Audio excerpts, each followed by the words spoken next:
They say there's an invisible string that ties you to the one you are meant to be with.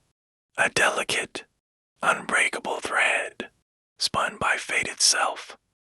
It stretches across time and space, pulling two souls together, no matter how far apart they are. But what happens when the person at the other end of your string is no longer among the living? Eloise had never believed in destiny, much less in invisible strings. But the day she turned 21, she woke up with a feeling she couldn't shake, a gentle tug at her wrist, as though someone were pulling her forward. It was faint but persistent, guiding her steps in ways she didn't understand. She brushed it off as nerves, a trick of her imagination, until the dreams began. Every night, Eloise found herself in a garden bathed in silver moonlight. A man stood at the far end, his back always turned to her. She couldn't see his face, but the moment she reached out, the dream would end, and she would wake with her heart racing. It wasn't fear that gripped her, but an overwhelming sense of loss, as if she had known him once, loved him once. Driven by the unseen pull, Eloise followed it to the town's library, a place she rarely visited. She wandered the aisles, fingers skimming the spines of forgotten books, until she stopped at a leather-bound journal, tucked away in the history section. Something about it called to her. Opening it, she found faded ink and words written in an unfamiliar hand.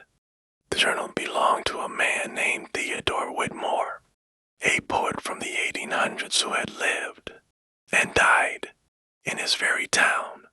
The more she read, the more she realized that he had written about a woman with hair like dusk-lit fire, her voice a melody I will never forget.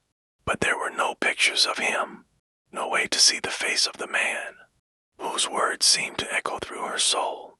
A new curiosity bloomed within her, and she found herself heading to the town's Museum of Arts and Literature, hoping that somewhere among the paintings and archives, she would find a portrait of him. She wandered the halls, admiring the paintings and sculptures, until she stopped in front of a framed portrait. Her breath hitched as she stared at the familiar features. Theodore Whitmore.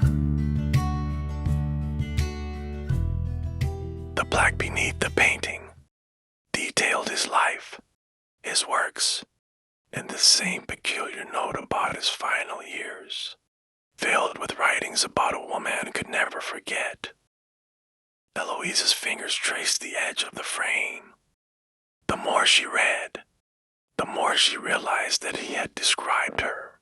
But how could he have known her? How could he have written about someone who had yet to be born? Nearby, a glass case held a collection of his personal belongings, a quill, a weathered leather-bound journal, and a sketchbook. She flipped through its fragile pages, the garden from her dreams, and below it, the words that sent a chill through her spine. I will wait for you in the moonlit garden. Her hands trembled as she stepped back. She wasn't sure what this meant, or why fate had led her here, but she knew one thing for certain.